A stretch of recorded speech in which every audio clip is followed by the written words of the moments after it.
வணக்கம் மக்களே, சற்றுமுன் கிடைத்த தகவல் ஒன்றை பார்க்க போகிறோம். தற்பொழுது 4க்கு 4 தொகுதிகளில் தேமுதிக திமுக முன்னிலை இந்த கட்சி தான். திடீர் தகவல். இந்த ஒரு தகவலை பற்றி தான் நாம் பார்க்க போகிறோம். தகவலை பார்ப்பதற்கு முன்னதாக நீங்கள் நம்மளுடைய சேனலுக்கு புதிய பார்வையாளர்களாக இருந்தீர்கள் என்றால் மறக்காமல் நம்மளுடைய சேனலை சப்ஸ்கிரைப் செய்து வைத்துக் கொள்ளுங்கள். தற்பொழுது விருதுநகரை பொறுத்த வரைக்கும் பெரும் விதத்தில் தேமுதிக கட்சி இருக்கிறது. அதிமுக கூட்டணியில் அங்கம் வகித்துக் கொண்டிருக்கும் தேமுதிக தற்பொழுது ஒரு சில இடங்களில் தேமுதிகவும் நேரடி போட்டியில் மோதுகிறார்கள் அப்படின்னே சொல்லலாம். அப்படி இருக்கக்கூடிய இடங்களில் தனிப்பெரும்பான்மை யாருக்கு வரப்போகிறது?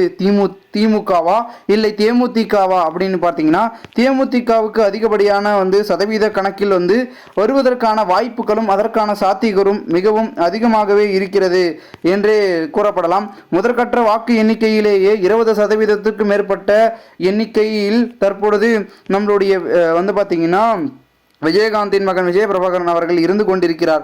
இந்த ஒரு சூழ்நிலையில் விருதுநகரை பொறுத்த வரைக்கும் பாஜக கூட்டணியில் போட்டியிட்ட ராதிகா சரத்குமார் அவர்களுக்கு பின்னடைவு என்பது சந்தித்து கொண்டிருக்கிறார். தொடர்ந்து இந்த ஒரு சூழலில் தற்பொழுது திமுக, அதாவது விருதுநகர் தொகுதியில் திமுக, அதிமுக, பாஜக கூட்டணி கட்சிகள் தீவிரமாக போட்டியிட்ட நிலைமையில் அதில் அதிமுக கூட்டணியில் போட்டியிட்ட தேமுதிகவின் வேட்பாளர் விஜய பிரபாகரன் அவர்கள் தொடர்ந்து முன்னிலையை வகித்து வருகிறார் என்றே கூறப்படுகிறது.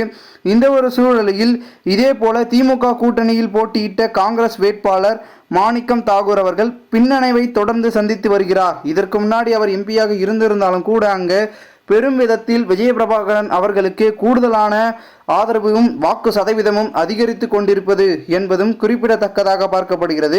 இதனால் கூடுதலாக அவர் பெரும் வகையில் ஒரு அதிகப்படியான அமோக வாக்கு வித்தியாசத்தில் வெற்றியை பெறுவார் என்றே கூறப்படுகிறது. அதற்கான காரணம் என்னவென்று பார்த்தால் அங்கு தனிப்பெரும்பான்மை என்ற ஒரு சூழல் தேமுதிகவுக்கு மட்டுமே இருக்கிறது.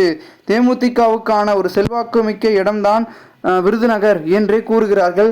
அங்கிருக்கக்கூடிய பொதுமக்கள் அனைவரும் விஜயகாந்த் அவர்களுக்கே ஆதரவை தெரிவித்திருப்பதாகவும் பெரும் விதத்தில் பிரேமலதா அவர்கள் விஜயகாந்த் அவர்களும் பெரும் விதத்தில் அங்கு ஒரு நம்பிக்கை வைத்து இருக்கக்கூடிய ஒரு தொகுதியாக விருதுநகர் விளங்கக்கூடிய நிலைமையில் அதனால்தான் அவருடைய மகன் விஜய பிரபாகரன் அவர்கள் அங்கு போட்டியிட்டார் என்றே கூறப்படுகிறது.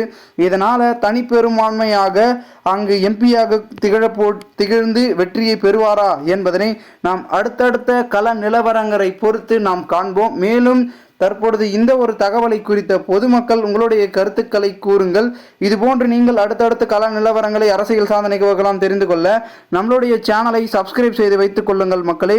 நன்றி, வணக்கம்.